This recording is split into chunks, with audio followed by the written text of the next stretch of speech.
Hey everyone, Hey, and welcome to Hangin With the Lees.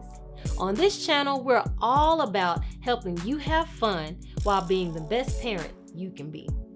right at the beginning, let me just say that this video is not about all of the details that happened in Minnesota surrounding George Floyd. It's not about that. We're not going into the rights and the wrongs, none of that. The only thing that we want to do is talk about how to give this kind of information to a child if they so come across it. We tend to never really let our girls sit down and watch the news. And a lot of it is because we feel that a lot of the content on the news is pretty adultish. And if there are some positive stories, it's usually sandwiched in between the adult topics. And so we want to be very careful of what we expose them to at a young age. The other day I was outside and I was working on a project for a friend of mine, and my youngest girl heard me say the words, "I can't breathe." And when she heard those words, it was just very disturbing to her. She just did not know how to deal with that. Now, she thought I was talking about myself. And I explained to her, no, this is a song. This has nothing to do with me. This is just something that I'm working on. But when I said those words, even though she didn't even understand all of what's going on in the world right now, that was just too much for her. Just those words coming out of my mouth, I can't breathe. And then she just started to cry. And she started saying, I just can't understand. I just can't understand that. I can't breathe, it's so sad. So then she went into the house, and I thought she was okay, but she kept the conversation going, and she came in to talk to Sharana about it. Sharana, what did she say when she came in to talk to you? So actually, I was looking at some of the most recent events on my phone. And when she walked in, I paused it because I didn't really want her to know exactly what I was looking at on my phone. And then that's when I noticed she just came in and hugged me. And she was crying, and I asked her, well, what's wrong? And then she said, Daddy's outside listening to or saying, I can't breathe. Why would he say that? And I thought, oh, okay. So here it is. I'm going to have to face this topic. I'm not going to just brush it off. And so I explained, well, Daddy is working on something for a friend. So Daddy isn't saying he can't breathe. And she said, well, why would the friend want to say that I can't breathe? I said, well, the friend isn't really saying that. That's not what the friend is trying to say. They're actually talking about another person. And so I proceeded to tell the story of George Floyd, and in kid-friendly as best as possible, in a kid-friendly way, and just let her know the main points, which is that the story, what happened to him. And she listened, and I tried to season some of the story with words that wouldn't be so blunt for her. And at the end, she just kind of stared and she said, so he died? And I said, yes, unfortunately he did. And she said, well, why would the police officer not just arrest him if he needed to, or just maybe put him in the car? Why would he need to put his knee in his neck? And I looked at her and I said, I don't know. I don't. There's so many different ways I could think to maybe possibly try to answer that, but I'm not in his head, so I don't have a clear answer for you. And she just hugged me even tighter. And so, I mean, that was pretty much the story. Though this was very heartbreaking to have a conversation of this nature with my 6-year-old daughter, I just wanted to share a couple of tips that really helped me and that we felt would really help you if you encounter this situation. Tip number 1, when she came to me, I didn't try to hide the information.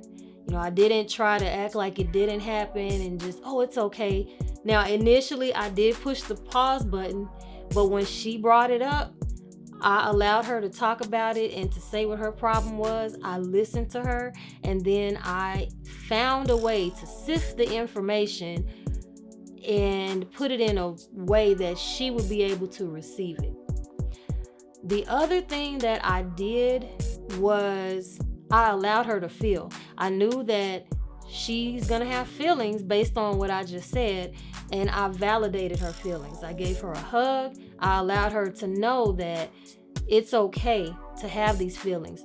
I wanted to get down to the bottom of her feelings. Tell mommy, why do you feel the way that you do? Why are you crying? And that way I can best know how to address your feelings.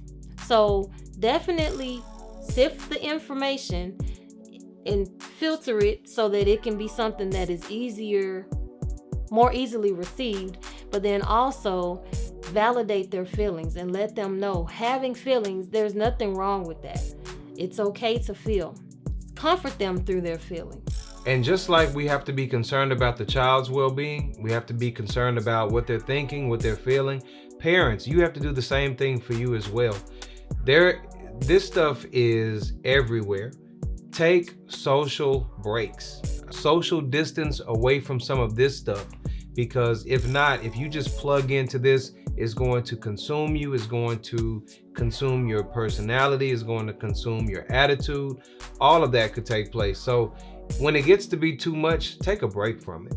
Turn off the phone, turn off the TV, just go spend time with the kids, do something fun, but you got to be able to unplug away from all of that stuff. So you might be wondering, how do we prevent this kind of thing from happening in the future? And while that could be a difficult question to ask, it's really not that difficult of a question to answer. It starts with teaching kids to be equal. It starts with teaching them that you are equal. You're not better than anybody. You're not worse than anybody. You're not superior to anybody. You're not inferior to anybody. And if we can start teaching our children that at a young age, then they won't grow up with all of these preconceived ideas of thinking that they're better just because they're a particular race or because they have so much money or whatever the status of that person may be. People have to be taught. Children have to be taught. We are all the same. And when they grow up knowing that they're the same, then you don't have these kinds of biases that creep into our world. I would also encourage for you to, depending on your child's age, monitor their media outlets. Monitor what is going into their head, because as you're trying to teach these certain things to your children, it's very difficult if you're trying to teach positivity to your children, but then yet they're being allowed to watch certain things that could be feeding a lot of negativity into their mind. And in that regard, I really believe in the law of attraction, which is if they are being fed positive things, then they will have positive beliefs. If they're being fed negative information, then they may have negative beliefs. So we want to be very careful of what are we allowing our children to watch, or how much of it are we allowing them to watch, especially as it relates to social media. There's a lot of information that is circulating around social media, and there are a lot of very hurt, disappointed, for the lack of a better adjective, people. And a lot of the times, a lot of us know that when we are hurt, we can act off of that hurt. We may put up a post that we normally wouldn't put because we're just hurt. And whether it's rightfully so or not, it can still be viewed by your child if you're not careful. That is so true. The last thing that I'll say, even to just kind of go along with what Sharana said, is when people are hurt, that has to be the focal point of what you focus on. A lot of times what we do is we skip to the anger. Because I'm hurt, now I'm angry, and I'm just going to act on the angry emotion. But as it relates to your child, if your child is hurt about something, make them focus on the hurt, not the anger. And the same thing for you parents and adults. If you're hurt about something, don't jump to the secondary emotion. Deal with that pain. Deal with the hurt. It's easy to deal with the anger because then you can lash out and just say, well, I was angry, I was upset. But if you deal with the hurt, you won't even get to the angry part because you're dealing with the core and the root of the problem. It goes with the kids, but it also goes with the adults. I hope this has been helpful. It's just our little piece of trying to do the part of making this world a better place and making parenting a little bit more productive and efficient, and hopefully something was said for the adults as well to be able to maneuver through these times. We know that this can be a lot, especially having children, and you're trying to get this information and your children are getting this information, but we just want to encourage you to hang in there and let's all do our part to make this world a more positive place.